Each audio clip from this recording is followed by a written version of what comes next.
Hello and welcome to today's Strategy Round Table, Developing a Purposeful DEI Strategy. We're grateful that you're joining us today to talk about this timely and important topic. This meeting will be recorded and all of the resources will be shared afterwards to attendees.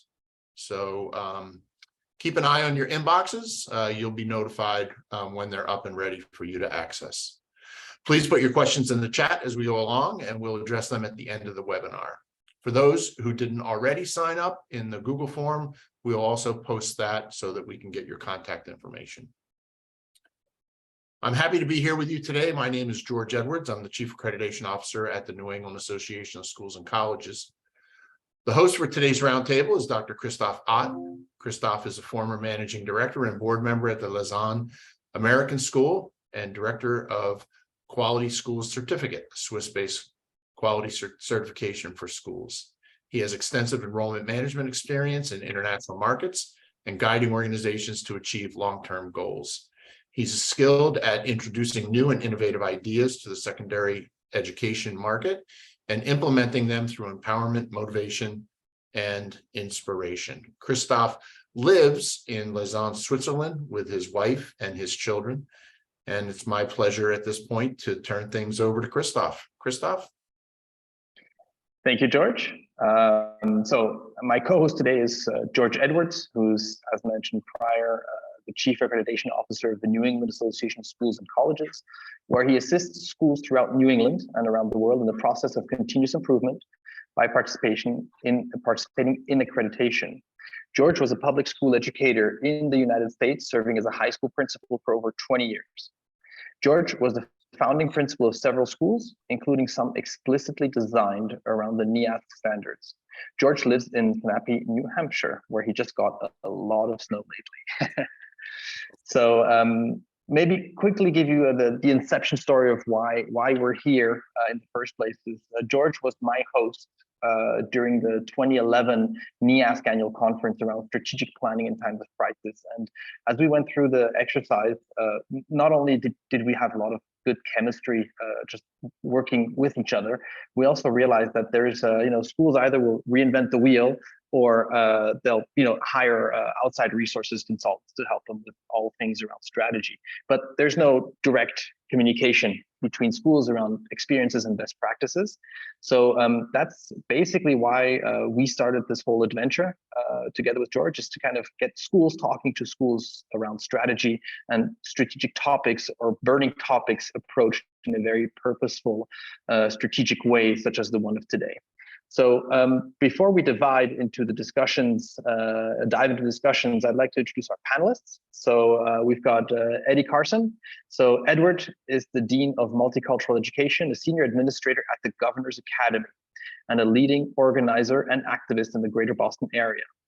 A 20th century American race and religion historian, Eddie earned a BA and an MA in history and religion from Harding University. He teaches seminars on African American studies, race, class, gender, and Black Christianity. His current research examines race and ideology, particularly that of W.E.B. Du Bois. His working manuscript is entitled W.E.B. Du Bois' Editorial Influence on Western Black Migration. He recently wrote a book chapter with Alden Morris entitled W.E.B. Du Bois, a Socialist and a Communist.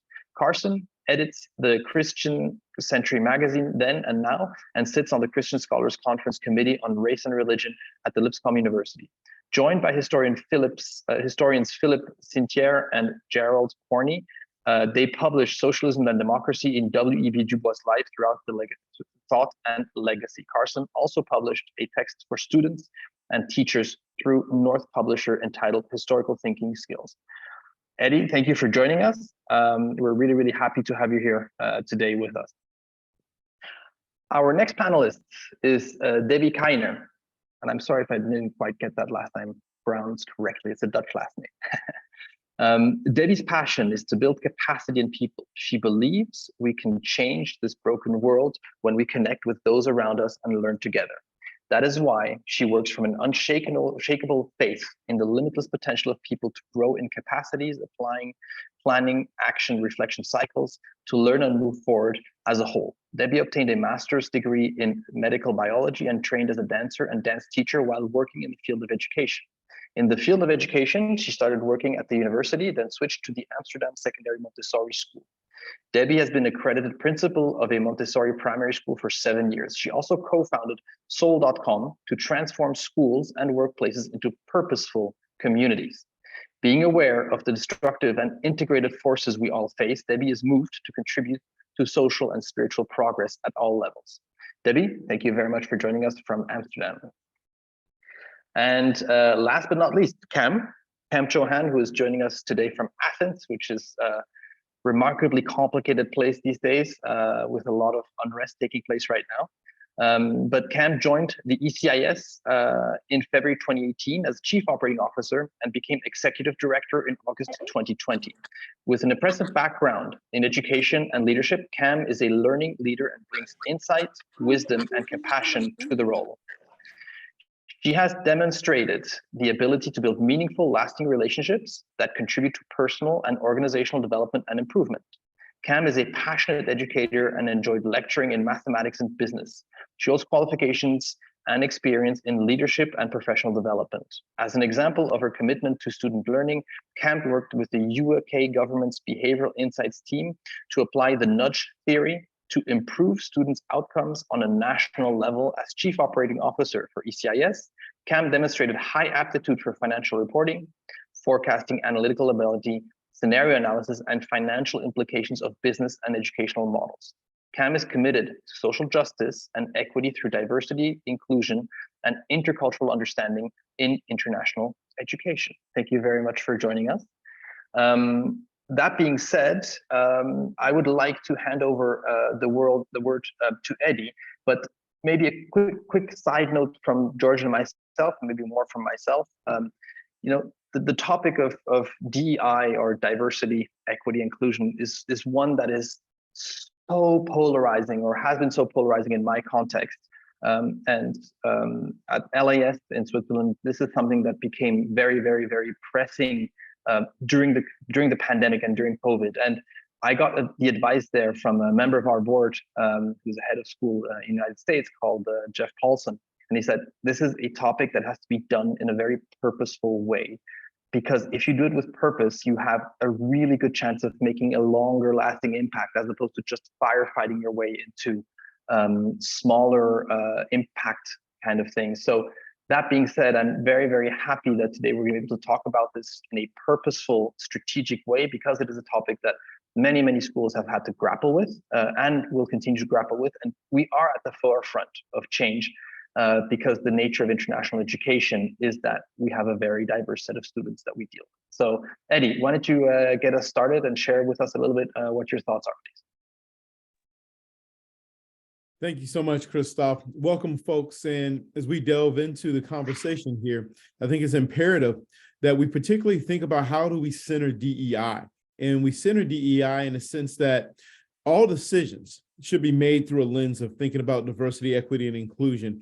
The part of my work and part of my goals here at the Governor's Academy is for us to frame decision-making, strategic thought processes through diversity, equity, and inclusion, but also to take it a step further, to think about matters of social justice, think about the inequities and inequalities that exist here in this country and throughout the world. Moreover, it's for us to really frame a lens by which we operate in terms of thinking about those who exist within spaces outside the margins. Oftentimes, those folks who exist outside of the margins are people who look like me, people who are Black and brown, people who are queer, women, those who come from different socioeconomic backgrounds who are forgotten and become invisible, and those who have to navigate through spaces in which people constantly tell them that we should just operate from a space of the content of your character, not so much as the color of your skin. And the reality, of course, of that too is that's true going back to Brother King, Martin Luther King, when he once framed that. But yet the reality, of course, is that doesn't exist, because white supremacy, male supremacy, straight supremacy is a reality and a functionality within a lot of our spaces. And so too often decisions are made through those lenses, through the lens of whiteness, through the lens of maleness, through the lens of straightness, through the lens of privilege. And those things in many ways encompass this notion of power, in a way power dynamics can make our students, our colleagues, and a greater collective community feel, particularly as they operate from a position of outsiders. So what I'm going to do is I'm going to take us through how do we think about this from a high level, thinking about working strategically. That involves not only colleagues, but that also involves really thinking about students, but particularly things at the board level and how those things from the top seeps down to integrate into some of the structural and the systematic changes that are necessary. All right, let's roll with this. Can I have that next slide? So as we think about diversity, equity, and inclusion strategic leadership, one of the things that is significant in thinking about this is who's at the table. Who are the players that are there? And one of the first steps is when you sit down at a table, and I like to ask people to visualize a round table or a seminar table. Individuals need to take stock in terms of, are there people of color? Are there women? Are there queer folks? Are there folks who don't really enter into that space based off a traditional lens that is operated? And once we have the right folks at the table, we can delve into deeply meaningful conversations about what needs to happen next. Next slide. My objectives. One, for my brief talk here is to explore the extent and limitations of DEI at a PWI. For those of you who do not know what a PWI is, that is a predominantly white institution, and that seems to drive most institutions that exist. My second objective, explain the fragments and models for anti-racism. Thirdly, draw conclusions on the actualities of next steps regarding DEI. Lastly, how do we center BIPOC? That's Black, Indigenous, people of color, identities for the purposes of engagement. And I think even with that, because I do want to start with BIPOC folks, and one of the things that tends to pop up in these conversations, particularly when there are a lot of white folks in these spaces, is that, well, why don't we talk more about class? Why don't we talk more about sexual orientation? Why don't we talk more about gender? And usually that's code language for the fact that we're just not ready to delve into the meatiness of talking about race because race just makes us uncomfortable, and we're just not prepared to do that. And oftentimes that unpreparedness starts at the top in terms of leadership for the fact that they themselves have not surrounded themselves with the right folks, have not put themselves or put the right people at the table to really push them. And oftentimes it really comes under this notion of just not ready to hear what needs to happen. And before we move on, I do want to go ahead and say that institutions have to be honest with themselves. DEI, and thinking strategically about DEI, must start, and it's work that's important and it must be done. But yet, schools have to assess themselves. Are they ready to do so? Are they willing to engage in a hard conversations that are needed, particularly in terms of the decisions on who they hire, how they hire? Are they doing the kind of work that's necessary to hire BIPOC folks into their system that exists? Are they willing to do some internalized self-study in their own work to assess themselves, to make sure that they're not setting up people of color, BIPOC folks particularly, to fail? Next slide.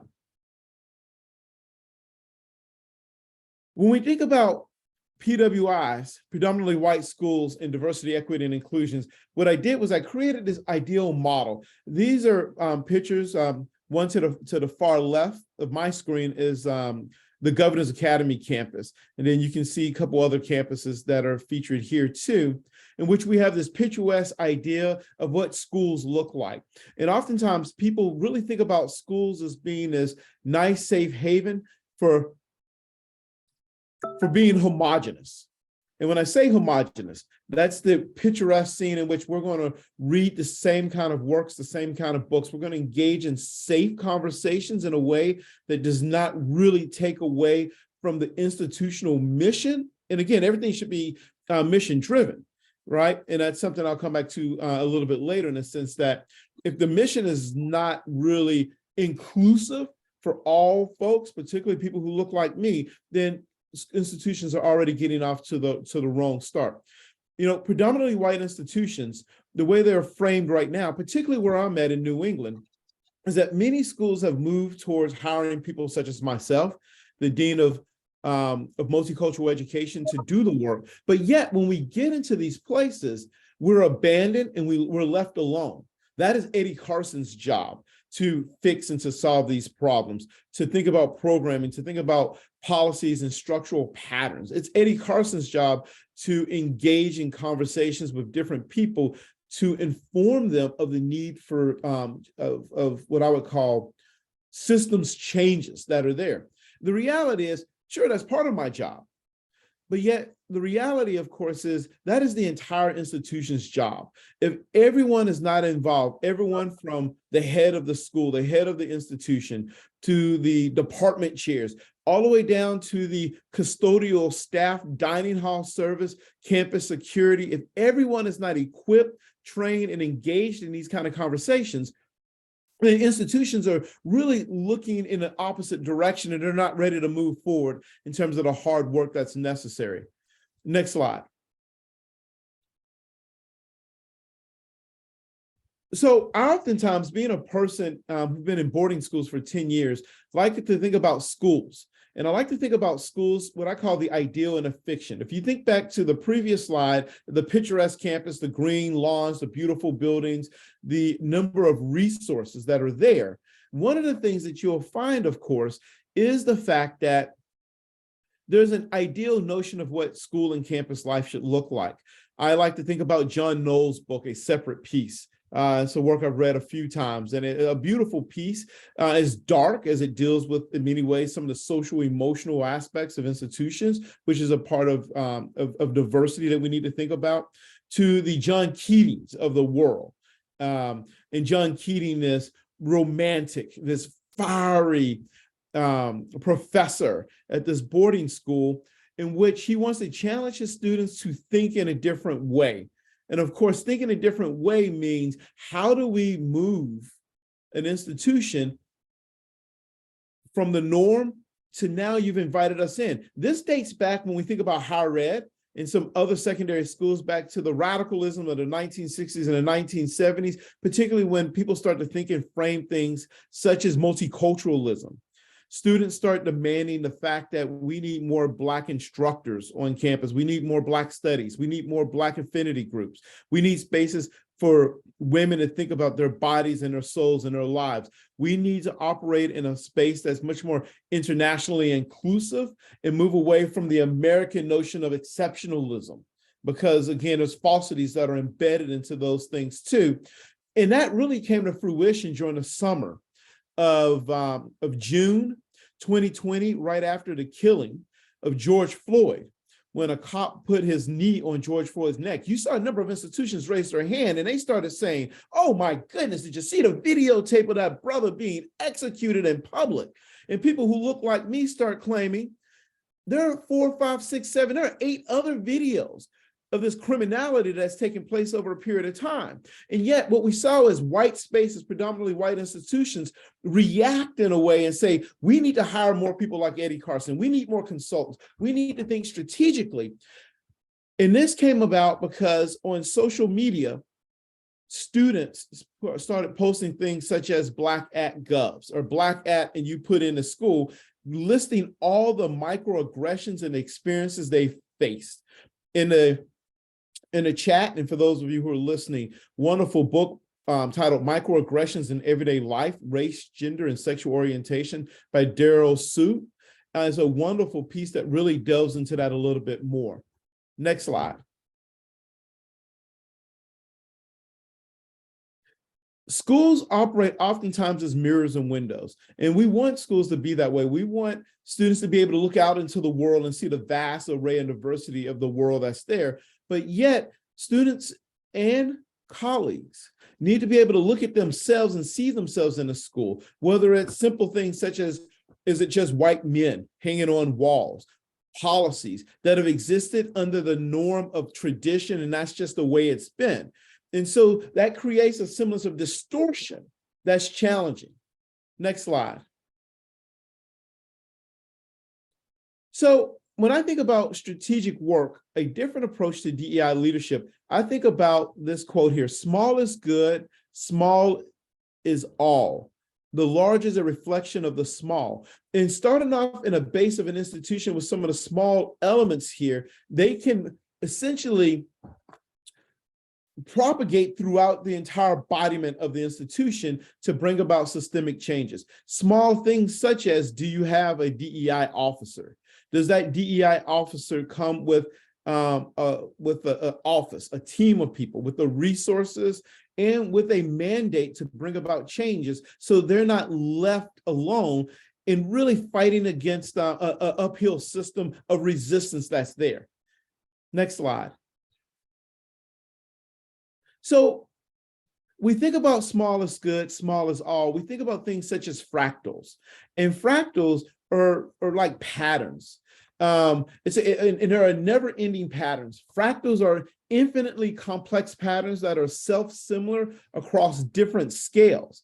And we think about these fractals, we think about the fact that it's not an additive model that you drop. But if you look at the right side of this slide, everything radiates out in bringing about the changes. What we practice at the small scale sets the patterns for the whole system.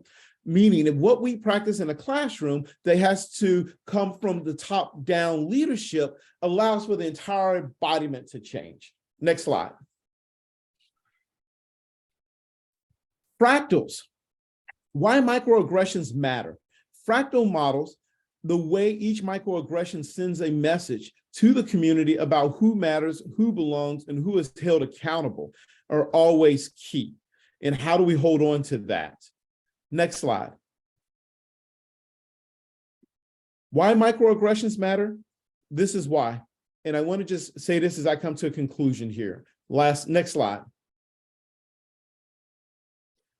Fractals. Why microaggressions matter? For these reasons here. White colleagues complaining about the disruption of the normality of school because of DEI. DEI is an extracurricular activity. It's not what we really do or practice. White leadership interrupting or creating barriers to anti-racism DEI because they felt excluded and marginalized from the meeting. White people feeling excluded, but yet they shape the nomenclature and don't invite other folks into spaces to bring about things. White silence following microaggressions. And when you think about microaggressions from the lens of, as a Black man in a predominantly white institution, I experience them daily. Whether it's in my language, my vocabulary, the books that I read. Oh, brother, you're too radical. Why do you always have to think in a pattern of Blackness? Because it's part of my identity. White people being given credit for an idea a Black person shared. And the white perception that DEI is a side thing only and used to shape only external perceptions. What's on your webpage? Oftentimes what's seen on websites are not actually what's happening internally. Thank you, folks. Wow, thank you, Eddie. And yeah, I mean, you got a really like hard, impactful, and promising job in what you're doing. And I guess what it reminds me of is the Johari's window. This is like a tool used a lot in administration and management. It's basically a 2x2 matrix between like the blind spots. What do I know and what do I don't know? What do others know and what do others don't know? And then you got a 2x2 matrix. And for me, you know, this is such a perfect example of I don't know how it feels like. And so I have to rely on people who do know how it feels like and believe in a cultural shift that is necessary to be inclusive, encompassing. And just the fact that how important those microaggressions are, you know, big theories, big impact, big initiatives is one thing, but actually, you know what, it's more of a bottom up kind of a process. So thank you very much for sharing. This was very insightful. I'm very much looking forward to our fireside chat afterwards, because it is a subject that we just have to delve into more than just the little time that we have allocated to your part of the talk. But that being said, I'd like to hand over the word to Debbie to give us a little bit her perspective and where she comes from when it talks about DEI and Soul.com. You're on mute, Debbie. That I said thank you for that, and then I said thank you for that. Yeah, so thank you for the wonderful introduction, and thank you also, Edward, for your sharing your experience, because this is something that we also see at Soul.com, how difficult it is to have really understanding, to have this present in different groups. So let me first tell you a bit about Soul.com, because this is Soul has a history of 25 years in which the organization involved in the international cooperative it is now. Maybe slide 1. So Soul.com is a cooperative and is owned by all its members. And our purpose is to make the world work for 100% of humanity.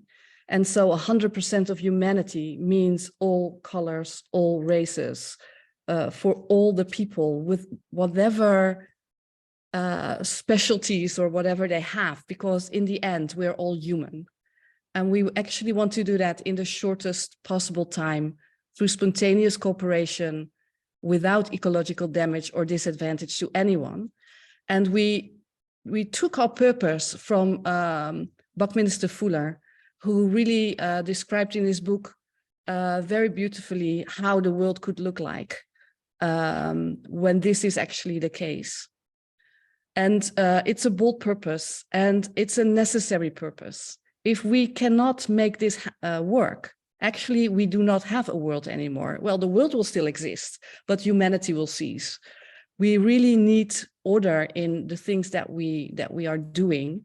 And in order to get there, we need to build capacity in people. This is what we really, this is our, yeah, let's say our ground principle from which we work at Soul.com.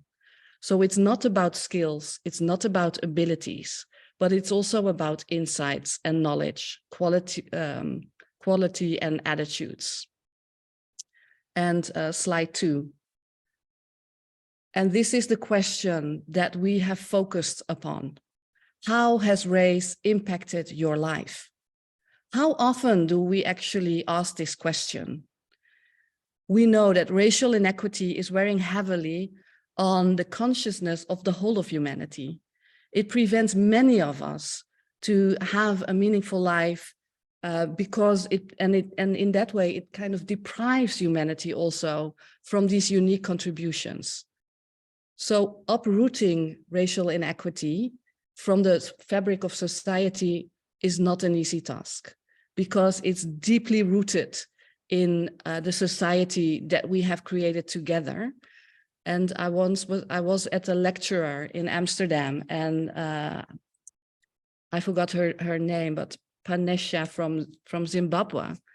I think she's also a scholar she's a scholar in the United States. What she said still lingers in my head. And she said, the world as it is now has been created in the womb of slavery. So the whole economic system, everything that is actually here, all the differences that we have created ourselves between people is born out of the womb of slavery. And she says, when we want this to be uprooted, when we want this to be really set straight, the world as we know it cannot be there anymore. We need to build a new world. And this is really, it really put me on, like what that means, that the world as it is cannot exist anymore. Because the world as it is full of injustices, is full of inequities. And the racial one is a very painful one as well. So also, how many times did we think? So the dark people mostly have thought about how race has impacted your life, but also for the ones that are actually white. How often did you think about this question? Next slide. So we developed in Sol.com throughout the experiences that we have with community building.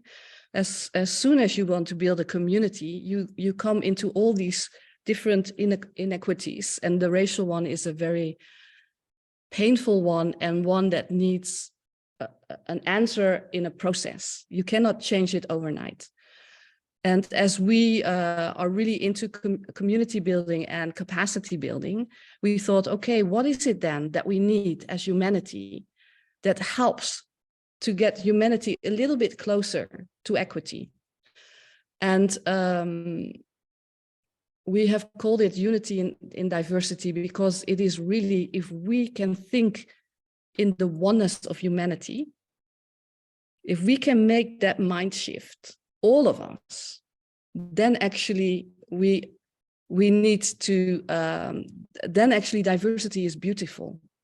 But if we cannot think in the concept of oneness, then diversity is very, very complex.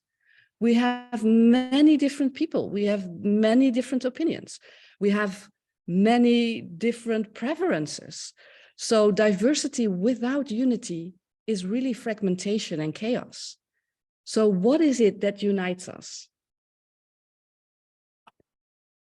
So it's really not enough to acknowledge that we are different. We really need to embrace it. And when we were developing this program, we noticed that you cannot embrace something that you do not know.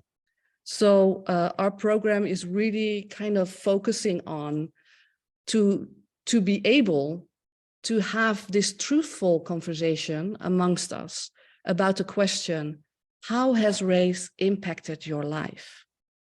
In order to connect with each other, to address, to be able to listen to one another, to be able to understand at least the thing you cannot understand. Next slide. And what we have seen is that stories can conquer fear, and they make the heart bigger. If you can have a truthful conversation between you and another human being about how race has impacted your life, what is your life story? Where did you came from? What is your background? How did you grow up? What choices did you make in life? What were the motivations of those choices? If you have this heart-to-heart conversation, understanding grows. And because we are so different, because we have these different talents, capacity, experience, ideas, thoughts, perspectives, this diversity enables then innovation and creativity if you are able to really communicate with each other. So you could say that what is the strategy of Sol to address racial inequity? Next slide. Our strategy is to really build capacity in people. So to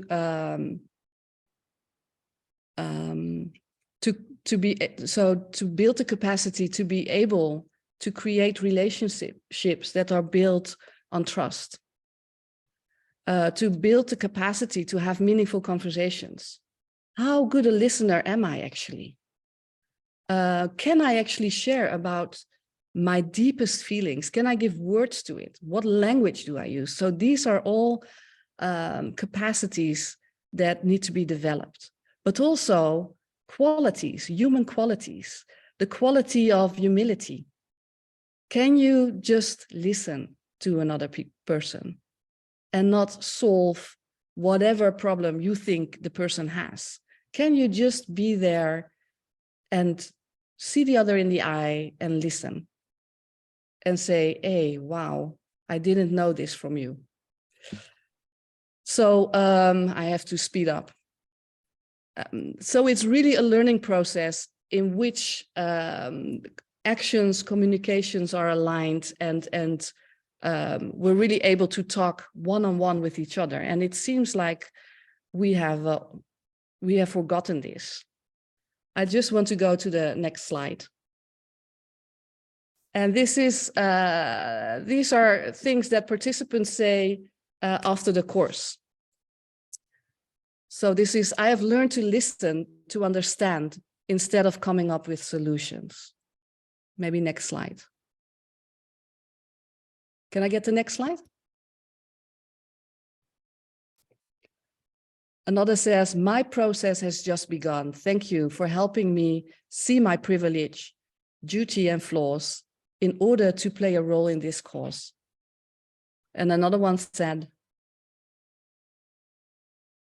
I always felt like I accomplished the spite of my race, but I am now ready to do so because of my races.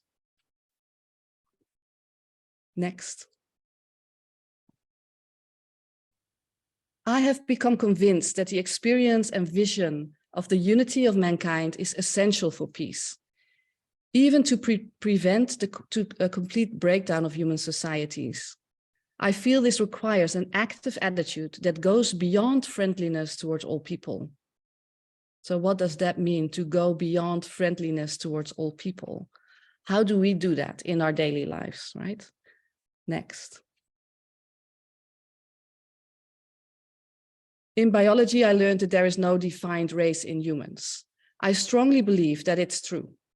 There is a large genetic variation and diversity present in the human population.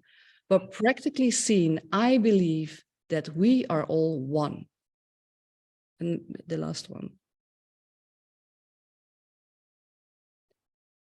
It's needed to hear every voice in order to reach justice. My contribution is to actively reaching out and overcome my own prejudice. And these are very small steps, but very profound steps in addressing racial inequity.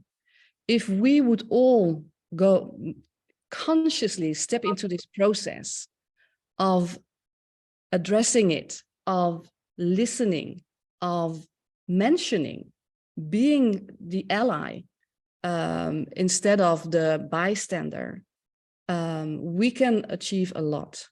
So my next slide is what can be our contribution, right?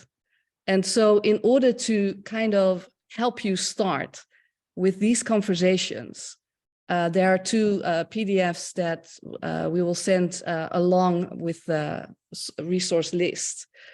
And one has the question, how has race impacted your life? Just ask the question and listen, and then listen without, without directing the conversation, but just listen. And then have also the guts to tell and to share, so to be vulnerable and share with the other, how has race impacted my life? So this exchange of stories, that is what makes the heart bigger. And there is one for the ones that don't get enough of it. There's this beautiful statement about which you can have a consultation, a conversation. Showing kindness and friendship to people of a different color is the most important way to address racial prejudice. What are our thoughts about that? What is the role of kindness and friendship?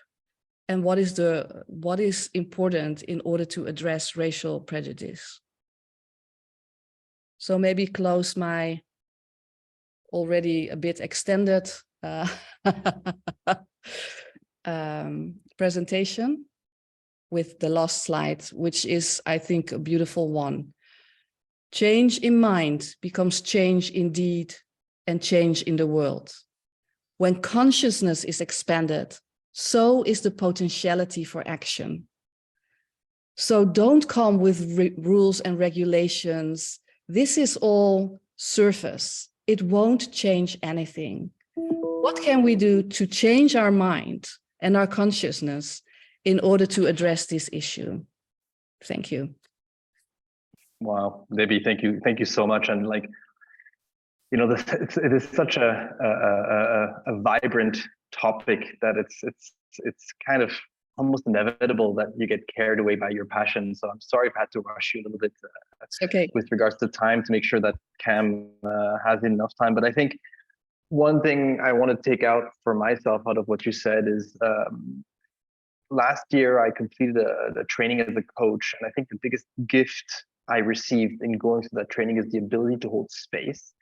Because when you said this need to listen to somebody in an effort to solve a problem for that person, well, that's not what is needed. and it starts with the ability to hold space for the other and negate that little voice you have in the back of your head so that you're fully present for the other person. And only then can you take it to that meaningful level of a conversation that will have that cultural shift that we're all aspiring towards. And also, I think the last piece which very much resonated with me is how you approach this from a perspective of unity, because there's a big spectrum of unity as what unites us as human versus labeling differences and how much that can divide and conquer a community also. So I really appreciate that part. So thank you very, very much. That being said, Kam, if you could maybe give us your perspective now, that would be great. Thank you so much. Good afternoon. Thank you, Christoph, and thanks, George, for inviting me. It's great to be serving alongside Eddie and Debbie today. So they've both said lots of things that I wanted to say, but I will continue anyway in my own fashion to say those things. Please, can we go to skip to the sort of the next couple of slides, please? So we can carry on past this one. So ECIS, for those of you that don't know us, we're a 65-year-old organisation that offers conferences to 500 plus schools that are members with us. We're also the founder members of the Child Protection Task Force. And we this year, was it this year or was it last year? It was 2022. We founded the International Task Force with members from ALOC, the IB and International School of Ecolat. And part of this, just like Eddie said, we founded this task force because we didn't want DEIJ to be a side thing. We want everyone to continue on this journey, not just say in 2022, this was something we did. We put the policy in place. We've got a few more coloured people in the team. The job is done. It's to continue on that journey, just like the Child Protection Task Force, where we set that up 8 years ago and that work continues. So that's a little bit about ECIS. And I'm in Athens, as you'll be able to see from that slide, or maybe it's not on this. Yes, leading in inclusion by example. We're at that conference in Athens at the moment. So this is just a short slide, a little bit about me. So I normally share this when I do presentations, and it's really interesting what people come up with. And it really is a great way to start a presentation because it's a perception. So for those of you that don't know me, I would describe myself as an activist, a mother, and an educator. So I think Christoph mentioned at the beginning, I used to lecture in maths, and I love maths, and I do maths papers for fun, but the team never let me do any of that at conferences. My children are in the middle, and I'm the child of immigrant parents that arrived here from Amritsar, India in the 60s. And my dad was a bus driver, and I grew up in Wolverhampton. So this is just a little bit of a, where I came from and why this work is so important to me. Could we go to the next slide, please, George? So I worked on the nudge theory with the government's insights team to improve outcomes for students in classrooms. But recently, I've been thinking about how we can apply this to what we do with DEIJ work. So when I talk to schools about DEIJ work, they glaze over and they're quite overwhelmed sometimes. So I say to them, do little things, make small changes. Very small changes are proven to be effective in bringing and moving things. So we talk to schools always about the nudge theory. Changing that default option that Eddie talked about by only little increments is something that brings major changes. So we talk about that. So I've got a little magic trick for you as well. As I was the last speaker, I thought I'd do something a little bit different.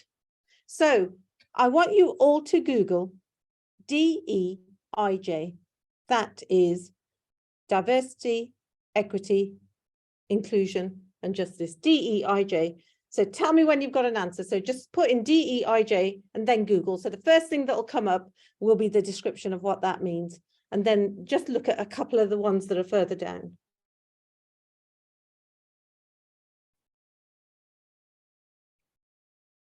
Has anyone got an answer for me?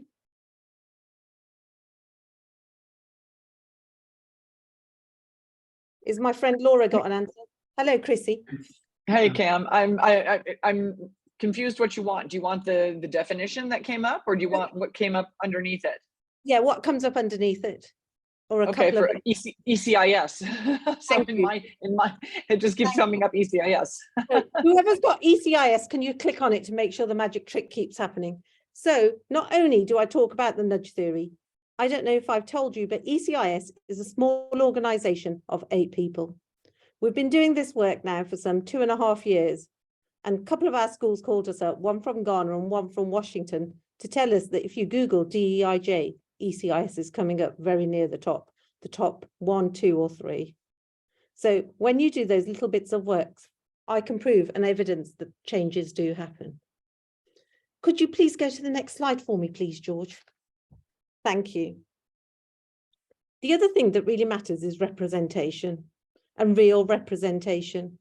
So I should have always been an educator, but I wasn't an educator till I was 38 years old. I never had a teacher of colour. It wasn't something that the communities that arrived in the UK in the late 60s and 70s thought that we could be. There were very few teachers of colour. So it's really important. If we can see it, we can be it. But if we can't see it, we can never be it. You know, 5% of women are executive directors of organisations. The figures are not good. We really need to think about those things. And when we're doing this work, we really need to move to a place of commitment. At the moment, sometimes when I talk to people, it feels very much that it's compliance. We're all going to do this because everyone's doing it. Just do that shift, just move personally from a place of compliance to commitment, and it makes all the differences. Purposeful DEIJ work, why should we do it? I read an article a couple of years ago from Harvard Research, and it proves that children who have grown up with discrimination have mark factors for having chronic disease in later life. How they're treated by being called names affects their ability to learn. So it's not just that it doesn't matter, it really matters because it affects people deeply. Could we go to the next slide, please, George? So now more than ever, there's lots of statistics available on how diverse representation helps us all. We outperform as a diverse organisation, we'll outperform other organisations. Gender diverse boardrooms. Also, I have 2 children that are now in their 20s. There's certain organisations they will not work for. People are looking at what organisations are doing, how they're turning up. So it's really important. And as schools, it's really important. There's a shortage of teachers. We need to turn up and for people to think, I want to be part of that. That's something that I can see myself being part of. So think about all those things. Think about them carefully. Look at your own shop windows. Look at what your school websites look like. What is it saying to people who are looking in from the outside? Next slide, please, George. So shop windows. Are your websites accessible? What do the fonts and colours look like? Is there a simplicity of words? Your international schools, lots of people from other countries can't always understand the acronyms and certain words.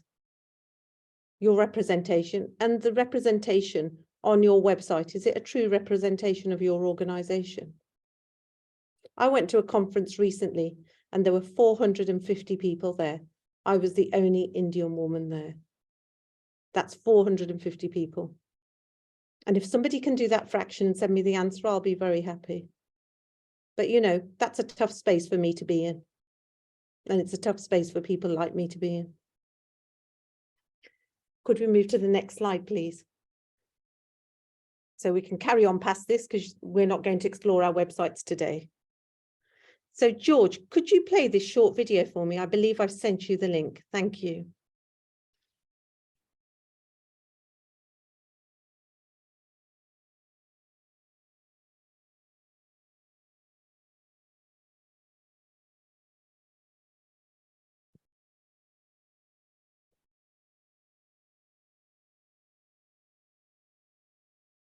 Volume's not on. If not, I can send you this because apparently I've only got 2 minutes left as well.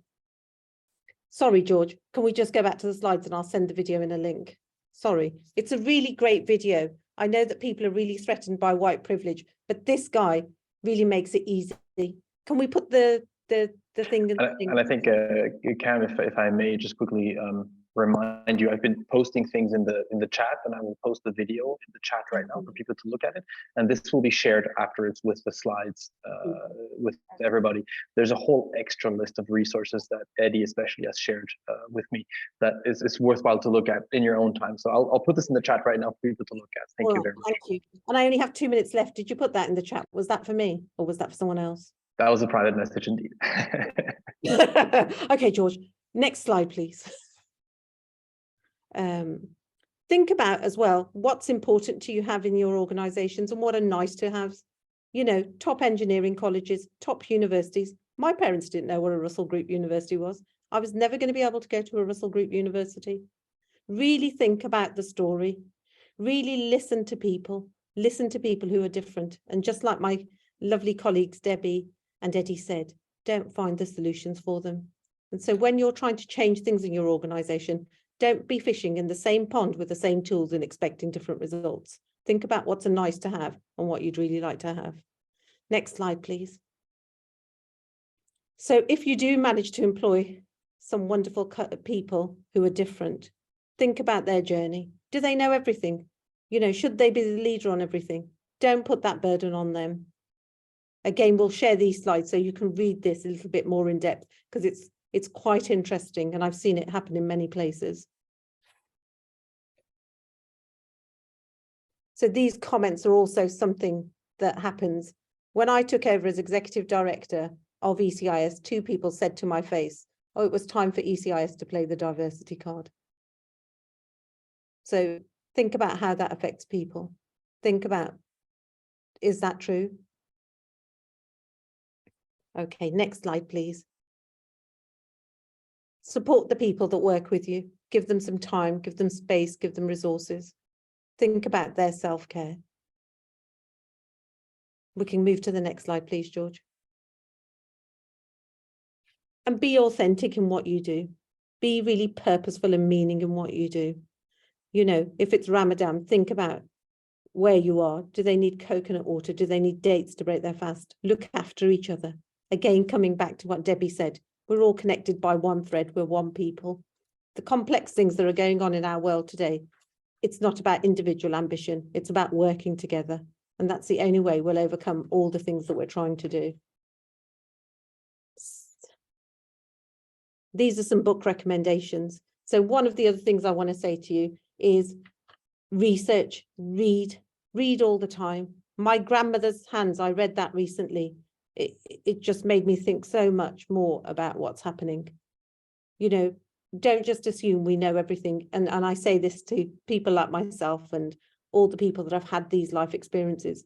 We still need to continue that research. Have I got more slides, George? So another thing we celebrated recently, ECIS was recognized as an influential organization. Again, comes back to my nudge theory. 8 people work at ECIS. 2 people are part-time and 2 people are back office. You know, one of them's IT, one of them does our branding for us. So not everybody is doing this work either. We're doing lots of work in the background. And I think that's it, George. Yeah. And we'll be having our leadership conference that I know many of you are going to be joining us at. Thank you. Thank you so much for giving us this space and listening. No, Kam, thank you so much. And yeah, this is George and I will be taking these kind of conversations to the ECIS conference in Düsseldorf. But I think it's funny, you know, with all the work that I've been exposed to when it comes to strategy, specifically in education, but not only, it always boils down to context.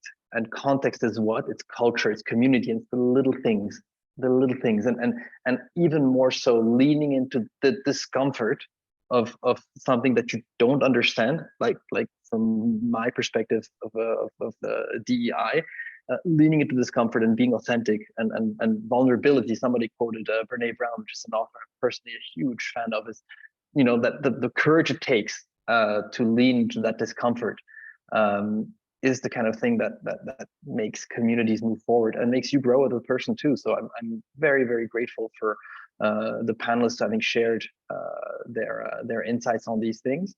And I think there's maybe one last slide, George, if I'm not mistaken. Do you want to comment on that, George, maybe?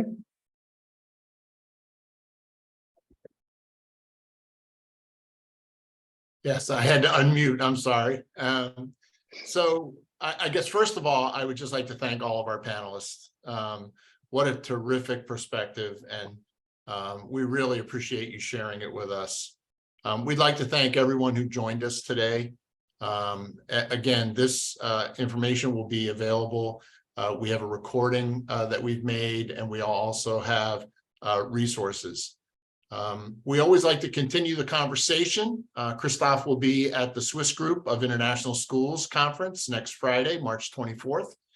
And Christoph and I will both be at the ECIS conference, as you just saw on the slide, which is in Dusseldorf, Germany, the end of April, the 26th through the 29th, I believe.